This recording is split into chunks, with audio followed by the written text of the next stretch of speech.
kembali lagi dengan saya Veve dan saya Riza Amelia. Oke, kali ini kita kedatangan tamu dari mana Kak?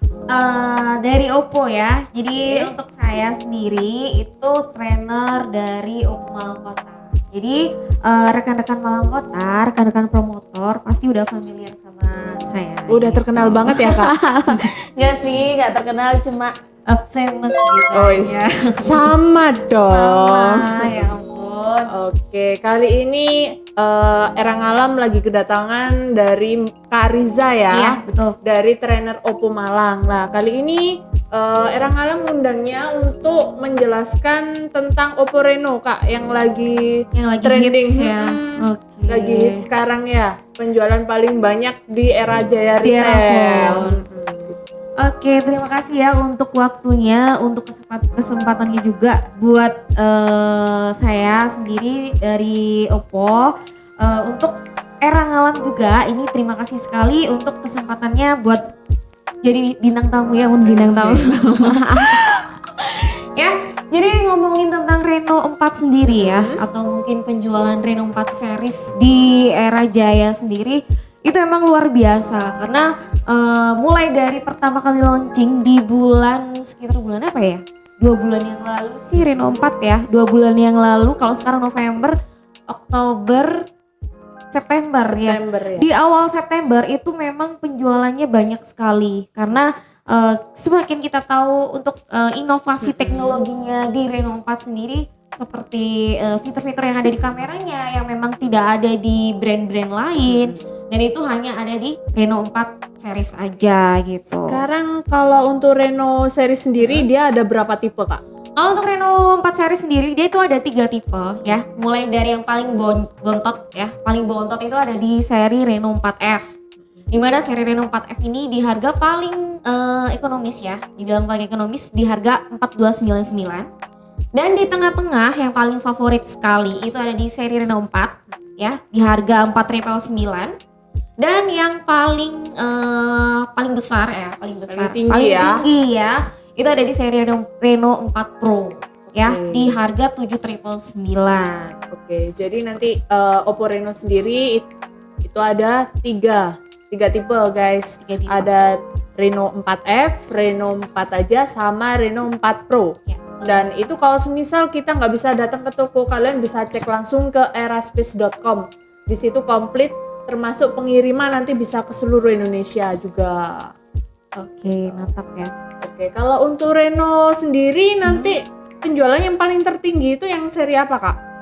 Jadi ya seperti teman-teman tahu ya, kalau untuk penjualan kalau di Oppo sih namanya Bokuan. Bokuan itu produk fokusnya Oppo ya. Jadi produk fokusnya Oppo untuk saat ini memang masih Reno 4 series. Dan seperti yang kita tahu di era phone itu pasti penjualannya paling bagus ya. Untuk penjualan di range harga 4 juta ke atas, kalau untuk era phone itu sudah tidak diragukan lagi ya. Karena di era phone di Malang sendiri ada 3 cabang ya. Ada banyak sih Kak, mungkin ya? Nanti kayak di Transmart itu juga ada. Sama juga ya. Jadi untuk di cabang-cabang di Malang kan juga banyak sekali kan ya. Apalagi dengan range harga 4 juta ke atas itu di era phone udah nggak bisa diraguin lagi gitu loh, udah banyak banget. Karena di era phone sendiri untuk kualitas seperti garansi, terus barang original itu sudah terbukti. Karena memang era phone sendiri itu udah banyak banget cabangnya di Indonesia gitu. Jadi orang mungkin lebih yakin ya beli di era phone, lebih yakin. Lebih dijamin originalnya, udah dipasti garansi resminya, udah komplit kalau di era phone. Apalagi bisa cicilan 0%, bisa kredit pakai apa aja. Nah itu yang paling penting karena menurut saya hanya di era phone ya, untuk kartu kredit yang komplit semuanya bisa 0% dan kita bisa langsung mengubah jadi cicilan, bisa langsung tenor 24, 12, itu hanya di era phone gitu. Paling enak belanja di era phone guys. Betul banget guys. Nah kalau untuk di Oppo sendiri nih Kak ya, kita kan ada yang paling terbaru ya, sebelum Reno 4 sama Reno 4 Pro itu kan ada Reno 4F. Itu gimana Kak? Ada kendala Kak untuk penjualan di era phone? Sebenarnya kalau untuk kendala sendiri sih tidak ada, cuma memang untuk jedanya dari Reno 4 ke Reno 4F itu kan tidak terlalu jauh ya, jadi mungkin sekitar setengah bulan aja. Ya mungkin teman-teman ini terlalu bukan capek sih, karena apa ya? Karena dari jaraknya dari Reno 4 ke 4F ini perbedaan juga nggak terlalu jauh gitu kan.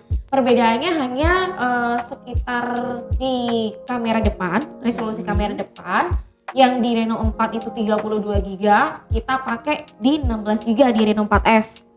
Terus sama perbedaan dari pengecasan. Jadi cuma sedikit aja sih. Pengecasannya di Reno 4 itu dia pakai VOC, cuma 56 menit aja udah full, tetapi kalau di Reno 4F dia pakai quick charge yang 18 watt. Yang 18 watt, Iya. tapi tetap cepet sih ya. Tetap cepet Masalahnya sih. dia udah pakai 18 watt, apalagi kalau sekarang udah pengecasan seperti itu udah super fast. Iya bener, super fast. Karena kita mengingat lagi sih kalau untuk pengecasan sebenarnya kita di baterai 4000 atau 4000 lebih mungkin itu bisa untuk seharian penuh. Apalagi untuk seperti kita nih ya, kerja outdoor kan ya, handphone juga tetap aktif terus. Harus aktif. Untuk baterai 4000 menurut saya sudah cukup sih untuk seharian penuh kayak gitu. Jadi kita mungkin ngecasnya pas mau tidur itu aja kan. Gitu. Jadi pas mau tidur kita ngecas. Jadi kalau misalkan pengecasan 18 watt itu udah lebih dari cukup menurutku. Kalau di Reno 4F sendiri yang tanpa diketahui orang-orang, fitur kamera apa Kak? Apa sama dengan yang seri Reno 4? Kalau untuk fitur kamera di Reno 4F sebenarnya sama Reno 4 itu tidak jauh berbeda.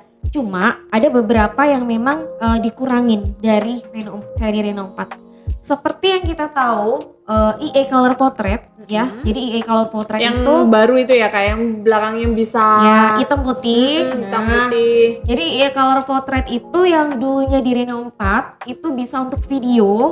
Nah, sekarang di Reno 4F itu ditiadakan. Jadi cuma bisa dipakai di foto aja. Di foto, tapi Iya. kalau di seri Reno 4 itu bisa kamera depan sama belakang, Re. Iya, betul. Jadi cuma memang tetap ada, untuk fiturnya masih tetap ada, cuma memang ada beberapa part yang memang dihapus Ya. kayak gitu. Jadi kalau pingin lebih lengkap lagi ya langsung aja ke Reno 4. Reno 4. Bedanya cuma sedikit aja. Cuma 700.000 ya, Kak? 700.000, bener. 700.000 aja. Kalau di Reno 4 kan 4.999. Mungkin kalau pakai kartu kredit mungkin nambahnya cuma berapa. Jadi nanggung kan. Akhirnya beli yang Reno 4 aja. Kalau pingin ke Reno 4 yang Pro juga bisa sebenarnya ya bisa kayak. banget. Mungkin perbedaannya apa itu Kak? Kok jauh banget harganya? Jadi gini, di Reno 4 Pro itu kita memang menggunakan teknologi flagship yang kita usung ke range harga yang lebih ekonomis. Seperti Superfook 2.0 itu dulu yang dipakai di Find X2. Oke, yang harganya masih Find X2 12-an itu atau 13 itu Kak? masih 18 ya. Oh, Find yang- X2 oh, Pro. iya, ya. sorry. Yang Find Itu yang X2 X2 Pro, ya? Find X2 Pro itu di harga 18 juta. Dia menggunakan Superfook yang 2.0. Dimana kita ngecas cuma 15 menit aja udah full, bayangin. Wow, 15 menit aja. 15 menit. Kalau di handphone seri lain nggak ada guys, Nggak ada. kayak gitu. Karena dia Makanya memakai wajib beli Reno Oppo Reno 4 Pro. Pro ya. Biasanya buat kalau orang kerja di outdoor yang butuh pengecasan cepat kayak gitu, mampir-mampir lah ngecas sebentar. 15 menit udah 15 menit. full. Iya betul. Biasanya kan kita lupa ngecas ya. Pas bangun tidur, aduh lupa ngecas. Tancap aja pakai Superfook 2.0. Tunggu 15 menit langsung full seketika gitu. Cepet banget ya kayak. Cepet banget. Apa itu nggak ngaruh sama baterai atau dengan handphonenya kayak gitu? Jadi kalau untuk VOC sendiri dia itu ada part yang memang aman ya, karena dia ada keamanannya, ada di 2 di baterai, di 2 di port USB, sama 2 di adaptor, 1 di adaptor. Jadi semuanya itu aman. Jadi kan orang kadang takut ya, kok cepet banget sih ini nggak meledak. Jadi jangan khawatir, karena untuk VOC sendiri dia sudah ada tingkat keamanannya. Jadi dijamin aman meskipun kita ngecasnya cepet kayak gitu, karena kita udah 1:1 miliar untuk kesalahan. Oke, ini kan kita sudah membahas tentang Oppo Reno 4 ya. Ya. Jadi Reno 4 series. Nah, untuk sejarahnya sendiri itu kayak gimana sih Kak kalau untuk Oppo Malang kayak gitu? Oke, jadi untuk ngomongin sejarah ya, karena untuk perjalanan Oppo juga tidak semulus yang dikira orang-orang kan. Jadi ini bukan sejarah dari Oppo Malang aja, cuma saya di sini mewakili sebagai Oppo sendiri. Jadi perjalanan Oppo dari mulai awal sampai sekarang ini ya. Jadi pertama kali Oppo dibentuk ya, nama Oppo lahir itu sebenarnya di tahun 2001 ya. Jadi nama Oppo dibentuk itu dari bahasa Yunani kuno yang berarti sebagai keluarga atau rekan dekat atau sahabat gitu. Dan kalau di bahasa Eropa itu ada di opportunity, itu peluang, kesempatan kayak gitu. Jadi pertama kali Oppo dibentuk, nama Oppo dibentuk itu di tahun 2001. Terus di tahun 2003 itu Oppo baru meluncurkan produk ya, satu produk, tetapi itu bukan handphone. Jadi di 2003 kan pasti kita tahu ya, masih awam banget orang pakai handphone kan ya. Iya. Jadi masih tidak semua orang pakai handphone seperti sekarang. Soalnya kalau gitu. zaman dulu kan handphonenya ya udah yang bisa buat Ya. telepon tuh lalit-lalit. Betul banget ya. Jadi dulu di tahun 2003 itu dia baru merilis namanya MP3, karena mungkin di tahun segitu mungkin MP3 itu masih sangat-sangat digandrungi sama orang. Jadi di tahun 2003 itu dia rilis produk MP3 dan berjalan sampai di tahun 2004. Dan itu kan mungkin banyak ya perkembangannya elektroniknya, bukan cuma MP3, dikembangkan ke MP4 sampai dia di tahun 2011. Di tahun 2011 dia baru launching satu handphone. Satu handphone apa itu Ya. Kak? Handphone tertua berarti ya kalau di Oppo. Handphone pertama kalinya Oppo yaitu Oppo Smile. Jadi handphonenya Smile. Oppo Smile. Berarti Oppo-nya bisa senyum, Iya, Re. senyum. Betul banget ya. Jadi ini nih ada coba. Jadi kalau sekarang kan udah besar banget ya kan. Kalau zaman dulu itu kecil kayak handphone yang buat telepon SMS aja. Cuma dulu di Oppo Smile itu sudah bisa untuk telepon untuk kamera, karena di belakangnya dia tuh bentuk smile gitu. Jadi ada kamera, ada flash sama smile-nya itu apa ya? Aku nggak kurang paham sih, soalnya pas itu aku juga belum masuk di Oppo juga. Itu. Dan di tahun 2011 tadi ya, 2011 dia pertama kali launching handphone. Masuk ke tahun 2013 itu dia punya pabrik di Cina. Jadi memang berkembangnya handphone dia terus berkembang terus, akhirnya di tahun 2013 dia punya pabrik sendiri di Cina gitu. Dan untuk Oppo sendiri masuk di Indonesia itu baru di tahun 2014 ya. 2014. Jadi makanya kan untuk perjalanannya kan emang panjang banget kan. Jadi nggak yang langsung dikenal sama orang banyak gitu. Apalagi dulu juga untuk iklan sendiri kan jarang banget kan Oppo kita lihat di stasiun TV. Mungkin dulu pertama kali ada di stasiun TV kalau nggak salah di Trans 7 ya. Kalau nggak salah sih itu. Baru pertama kali ada iklannya Oppo itu kita udah seneng banget. Itu di sekitar tahun 2015 ya kan. Nah di tahun 2014 itu baru kita mengembangkan teknologi yang memang sekarang banyak kita pakai ya. Dan itu jarang banget ada di handphone-handphone lain. Karena untuk misi Oppo sendiri itu kalau boleh saya sebutin di sini ya. Iya, sebutin misinya aja, Kak. Oppo sendiri itu membuat hati yang luar biasa menikmati keindahan teknologi. Luar biasa banget. Ternyata perjalanannya itu jauh banget, Re. Jauh Mulai banget. tahun 2001 ya Kak Riza ya. 2001 2001, sekarang udah tahun 2020, udah 2020. hampir 20 tahun. Kalau 20 semisal tahun. dari 2001 Ya. itu udah ngeluarin handphone. Luar biasa. Mungkin udah banyak ya Ya. serinya, udah gak banyak yang diketahui juga. Tapi yang lebih terkenal kan masih baru-baru ini ya, Ya, Kak. betul. Kalau sekarang kan dirikan handphone udah langsung terkenal karena Ya. dari sana sini kayak Karena gitu. mungkin sekarang zamannya Iya. sekarang orang itu kayak handphone tuh kayak jadi kebutuhan pokok kita gitu loh. Jadi kita bangun tidur yang dicari handphone, bukan suami, bukan istri, bukan pacar, tapi yang dicari handphone ya. Kok pacar sih, Kok Kak? pacar? Oh iya sih. Tanda tanya nih. Ayo tanda tanya nih. Bukan, maksudnya bangun tidur yang dicari bukan anak, bukan suami, tapi handphonenya dulu. Iya, Kan? bukan pacar. Bukan pacar ya, ini udah berlabel. Udah berlabel Udah guys. berlabel khusus ya.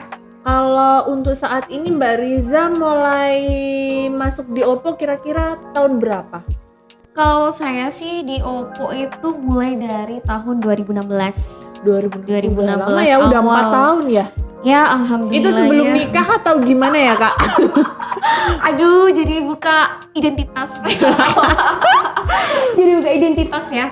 Jadi saya masuk Oppo itu sebenarnya masih pengantin baru ya, masih Aduh, baru masih banget. baru, Ya. masih anget guys. Jadi baru banget. Jadi habis nikah itu di pekerjaan yang lama juga sama sih di handphone juga. Pekerjaan yang lama baru 1 bulan setelah nikah itu saya resign. Terus saya coba masuk di Oppo ya. Jadi di awal tahun 2016 sekitar bulan April kalau nggak Maret ya. Agak lupa sih. Itu saya masuk di tahun 2016. Jadi kalau untuk sekarang sih mungkin udah mau jalan ke 5 tahun gitu ya. Alhamdulillah. Alhamdulillah. Di Oppo Lancar ini, ya Mbak ya?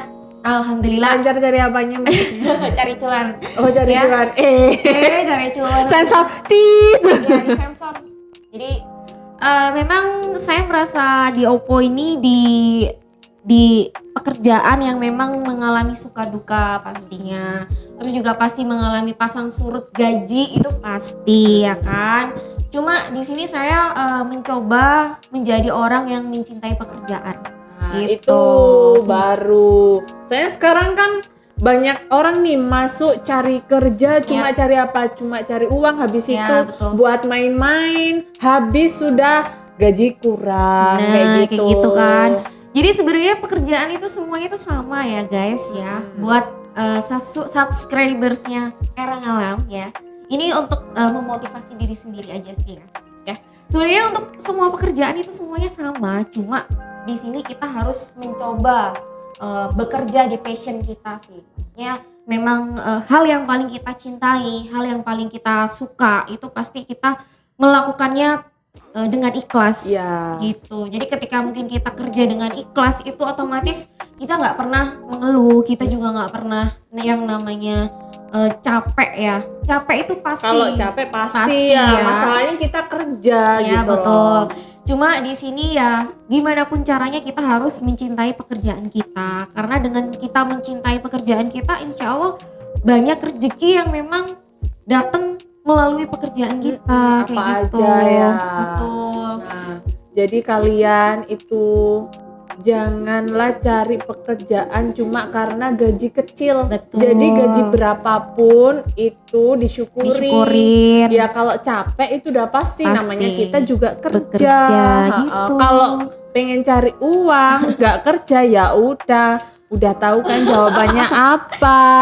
Mau cari jawabannya lihat di bawah sini. Nah, Jawabannya apa pasti udah tahu lah mereka Iya, apa. benar. Mikirlah sendiri pasti. ya. Jadi semua pekerjaan itu capek pasti. Cuma yang paling penting di sini teman-teman harus mencintai pekerjaan kalian gitu. Karena besar kecilnya gaji ya, sebenarnya besar kecilnya gaji itu tergantung kita juga. Jadi kadang kita dikasih gaji kecil, tetapi itu cukup untuk semuanya. Kadang kita dikasih gaji besar, kadang itu nggak cukup, masih kelabakan kemana-mana kan.